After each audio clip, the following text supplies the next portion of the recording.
केशव बलिराम हेडगेवार का जन्म 1 अप्रैल 1889 में महाराष्ट्र के नागपुर जिले में हुआ था। उनके पिता का नाम बलिराम पंत हेडगेवार था और उनकी माता का नाम रेवतीबाई था। डॉक्टर हेडगेवार का पालन पोषण बड़े ही प्यार के साथ किया गया था। इसके साथ ही उनके 2 बड़े भाई और भी थे जिनका नाम महादेव और सीताराम था। केशव बलिराम हेडगेवार के पिता वेद शास्त्र और भारतीय दर्शन के विद्वान थे तथा पंडिताई से परिवार का भरण पोषण करते थे।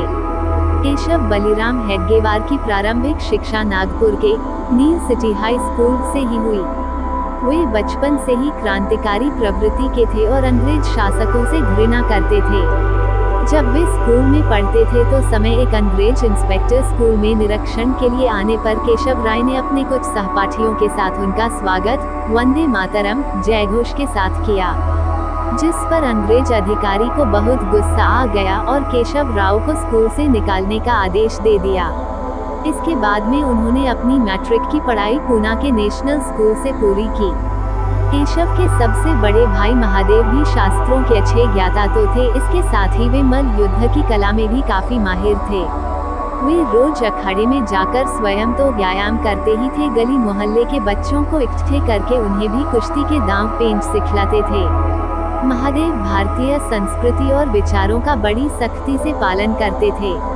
केशव के मानस पटल पर बड़े भाई महादेव के विचारों का गहरा प्रभाव था, लेकिन वे बड़े भाई की अपेक्षा बाल्यकाल से ही क्रांतिकारी विचारों के थे, जिसका परिणाम ये हुआ कि वे डॉक्टरी पढ़ने के लिए कलकत्ता गए और वहां से उन्होंने कलकत्ता मेडिकल कॉलेज से प्रथम श्रेणी में डॉक्टरी की परीक्षा भी उत्तीर्ण की। लेकिन घर वालों की इच्छा के विरुद्ध देश सेवा के लिए नौकरी का प्रस्ताव अस्वीकार कर दिया। डॉक्टरी करते करते ही उनकी तीव्र नेतृत्व प्रतिभा को भांप कर उन्हें हिंदू महासभा बंगाल प्रदेश का उपाध्यक्ष मनोनीत किया गया। कलकत्ता में रहते हुए डॉक्टर केशव बलिराम हेडगेवार ने अनुशीलन समिति और युगांतर जैसे विद्रोही संगठनों से अंग्रेजी सरकार से निपटने के लिए विभिन्न विधाएं सीखी। अनुशीलन समिति की सदस्यता ग्रहण करने के साथ ही वह रामप्रसाद बिस्मिल के संपर्क में आ गए।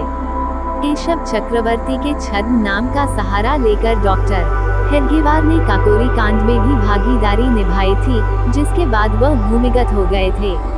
इस संगठन में अपने अनुभव के दौरान डॉक्टर हेडगेवार ने यह बात जान ली थी कि स्वतंत्रता के लिए अंग्रेजी सरकार से लड़ रहे भारतीय विद्रोही अपने मकसद को पाने के लिए कितने ही सुदृढ़ क्यों ना हो, लेकिन फिर भी भारत जैसे देश में एक सशस्त्र विद्रोह को भड़काना संभव नहीं है। इसलिए नागपुर वापस लौटने के बाद उनका सशस्त्र आंदोलनों से मोह भंग हो गया। नागपुर लौटने के बाद डॉक्टर हेडगेवार समाज सेवा और तिलक के साथ कांग्रेस पार्टी से मिलकर कांग्रेस के लिए कार्य करने लगे थे। कांग्रेस में रहते हुए वह डॉक्टर मुंजे के और नजदीक आ गए थे, जो जल्द ही डॉक्टर हेडगेवार को हिंदू दर्शन शास्त्र में मार्गदर्शन देने लगे थे। उन दिनों देश में आज़ादी की लड़ाई चल रही थी और सभी सचेत युवा उसमें अपनी सोच और क्षमता के हिसाब से भागीदारी निभा रहे थे। हेडगेवार भी शुरुआती दिनों में कांग्रेस में शामिल हो गए।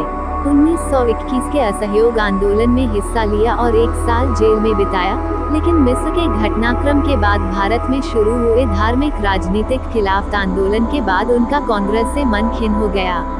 1923 में सांप्रदायिक दंगों ने उन्हें पूरी तरह उग्र हिंदुत्व की ओर धकेल दिया।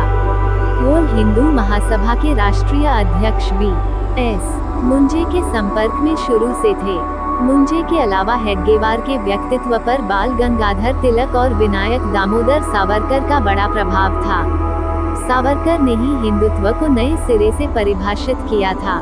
वह मानते थे कि सिंधु नदी से पूर्व की ओर लोगों की विकास यात्रा के दौरान सनातनी, आर्य समाजी, बौद्ध, जैन और सिख धर्म समेत जितने भी धर्मों और धार्मिक धाराओं का जन्म हुआ, वो सभी हिंदुत्व के दायरे में आते हैं। उनके मुताबिक मुसलमान, ईसाई और यहूदी इस मिट्टी की उपज नहीं है और इसलिए इस मिट्टी के प्रति उनके मन में ऐसी भावना नहीं है जो हिंदुओं के मन में होती है। इसी परिभाषा के आधार पर केशव बलिराम हेडगेवार ने हिंदू राष्ट्र की परिकल्पना की और उस परिकल्पना को साकार करने के लिए 1925 में विजयदशमी के दिन संघ की नींव रखी।